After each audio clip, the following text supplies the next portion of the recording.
Oman கடல் பகுதியில் பயணித்த ஈரான் கப்பலை சமீபத்தில் அமெரிக்கா கைப்பற்றி இருந்தது. இந்த கப்பலில் ஆபத்தான ரசாயனங்கள் இருப்பதாகவும் இது பேரழிவை ஏற்படுத்தக்கூடும் எனவும் அமெரிக்கா தற்போது தெரிவிச்சிருக்குது. எம்வி டவுஸ்கா என்ற ஈரானிய சரக்கு கப்பலை அமெரிக்க கடற்படை ஏப்ரல் 18 அன்று சிறைபிடிச்சது.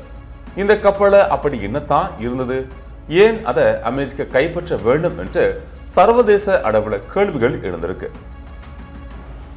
இந்நிலையில் இதற்கு விளக்கம் அளித்திருக்கக்கூடிய அமெரிக்காவின் குடியரசுக் கட்சித் தலைவரான நிக்கி ஹெலி இந்த கப்பல் சீனாவிலிருந்து ஈரான் நோக்கி சென்றதாகவும் இதில் ஏவுகணைகளுக்கான வேதிப்பொருட்கள் இருந்ததாகவும் எக்ஸ் தளத்தில் பதிவிட்டிருக்காரு. அமெரிக்க அதிகாரிகள் இந்த கப்பலில் இருந்த ரசாயனங்களை டுயல் யூஸ் என குறிப்பிடுகிறாங்க. அதாவது இவை உரம் தயாரிப்பதற்கோ அல்லது பெயிண்ட் தொழிற்சாலைகளுக்கோ பயன்படுத்தலாம். அதே சமயம் இவற்றை சுத்திகரிப்பதன் மூலம் ஏவுகணைகளுக்கான வெடிபொருட்களாகவும் மாற்ற முடியும். மிக முக்கியமாக இந்த கப்பல்ல அமோனியம் பெர்குளோரைடு இருப்பதா சொல்லப்படுது. இது திட எரிபொருள் ஏவுகணைகளை மிக முக்கியமானது. இராணுவ ஏவுகணைகளை ஏவுவதற்கு இது அத்தியாவசியமானது. இத்துடன் அலுமினியம் பவுடரும் இருக்கலாம் அப்படின்னு சந்தேகிக்கப்படுது. இது எரிபொருட்களின் ஆற்றலை அதிகரிக்க சேர்க்கப்படுது. இது தவிர ஹைட்ராக்சின் மற்றும் பாலிமர்கள் இருப்பதாகவும் பலரும் கூறுறாங்க. இதுல ஹைட்ராக்சின் என்பது திரவ எரிபொருள் ஏவுகணைகள்ல உந்து சக்தியா பயன்படுத்தப்படும் ஒரு வகை ரசாயனமாகும்.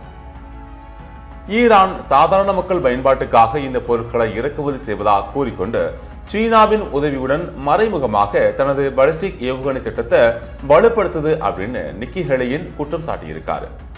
ஆனா ஈரான் இதை முழுமையா மறுத்திருக்கு. கப்பல்ல வந்த அனைத்து சரக்குகளும் தொழில்துறை சார்ந்த மூலப்பொருட்கள் மட்டுமே அப்படின்னு விளக்கம் அளிச்சிருக்குது. அமெரிக்கா இந்த குற்றச்சாட்டை முன்வைத்திருக்கிற காலம் ரொம்பவும் முக்கியமானது.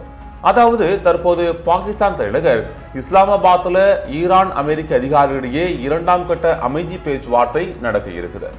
இந்த சமயம் பார்த்து அமெரிக்கா இப்படியான குற்றச்சாட்டை வைத்திருப்பது ஈரானை சூடேற்றி இருக்குது. எனவே கடற்படை முற்றுகையை விளக்காத வரை பேச்சுவார்த்தைக்கு இடம் இல்லை அப்படின்னு ஈரான் அடித்து சொல்லிடுச்சு. இதையெல்லாம் பார்க்கும்போது இந்த போர் இன்னும் சில மாதங்களுக்கு நீடிக்க வாய்ப்பு இருக்கு.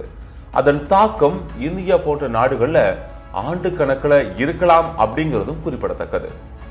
ஈரானின் அணு திட்டங்களை மையமாக கொண்டு அமெரிக்கா மற்றும் ஈரான் இடையே போர் பதற்றம் நீடிச்சு வரக்கூடிய நிலையில அமெரிக்க அதிபர் டொனால்ட் ட்ரம்ப் மிக முக்கியமான கருத்தையும் வெளியிட்டிருக்காரு.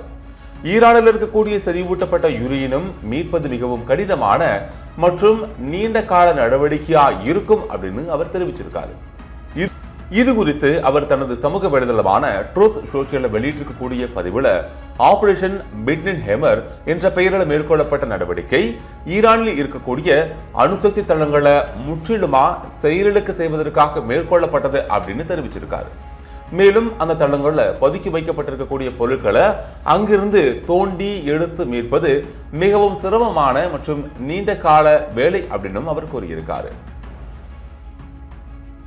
உலகளவில் பெரும் சர்ச்சையை ஏற்படுத்தி வரக்கூடிய யுரேனியம் செறிவூட்டல் என்பது அணு ஆயுதங்கள் மற்றும் அணுமின் நிலையங்களுக்கு தேவையான எரிபொருளை தயாரிக்கும் முக்கியமான தொழில்நுட்ப முறை.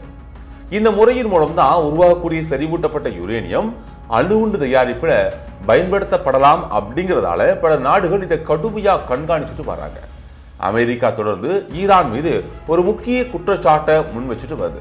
அதாவது ஈரான் அணு ஆயுதம் தயாரிக்கும் நோக்கில் செறிவூட்டப்பட்ட யுரேனியத்தை பதுக்கி வைத்திருப்பதா அமெரிக்கா கூறிட்டு வருது. இதற்கு எதிராக ஈரான் தரப்பில் இருந்து அத்தகைய குற்றச்சாட்டுகள் உண்மையல்ல அப்படின்னும் தங்களுடைய அணுசக்தி திட்டங்கள் அமைதியான பயன்பாட்டுகளுக்காக மட்டுமே இருக்குது அப்படின்னும் விளக்கம் அளிக்கப்பட்டிருக்கு. ஈரானிடம் இருக்கக்கூடிய செறிவூட்டப்பட்ட யுரேனியத்தை அமெரிக்காவுக்கு மாற்றி பாதுகாப்பாக வைத்திருக்க வேண்டும் அப்படிங்கிற கருத்தையும் ட்ரம்ப் முன் வச்சிருக்காரு. இது சர்வதேச அரசியல் வட்டாரங்களை புதிய விவாதத்தை உருவாக்கி இருக்கு. ஈரானின் அணு திட்டங்கள் தான் ஈரான் அமெரிக்கா இடையிலான மோதலுக்கு முக்கிய காரணமாக கூறப்படுது. சமீபத்திய தாக்குதல்கள்ல ஈரானில் இருக்கக்கூடிய 3 முக்கிய அணுசக்தி நிலையங்கள் குறிவைக்கப்பட்டதாகவும் கூறப்படுது. இதுல யுரேனியம் செறிவூட்டல் ஆலைகளும் அடங்கும். இந்த தாக்குதல்கள் மூலம் ஈரானின் அணு ஆயுத தயாரிப்பு திறனை குறைப்பதற்கான முயற்சி செய்யப்பட்டதா அமெரிக்க தரப்பில் தெரிவிக்கப்பட்டிருக்கு. ஈரான் தனது அணு திட்டங்களை மேலும் தீவிரப்படுத்தப்பட்டதா இஸ்ரேல் குற்றம் சாட்டி வருது.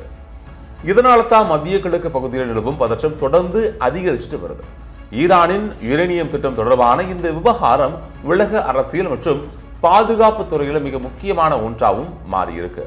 யுரேனியம் மீட்பு நடவடிக்கை எளிதானது அல்ல அப்படின்னு ட்ரம்ப் கூறியிருப்பது இந்த பிரச்சனை இன்னும் நீண்ட காலம் நீடிக்கக்கூடும் அப்படிங்கிற அச்சத்தை வெளிப்படுத்தி இருக்குது.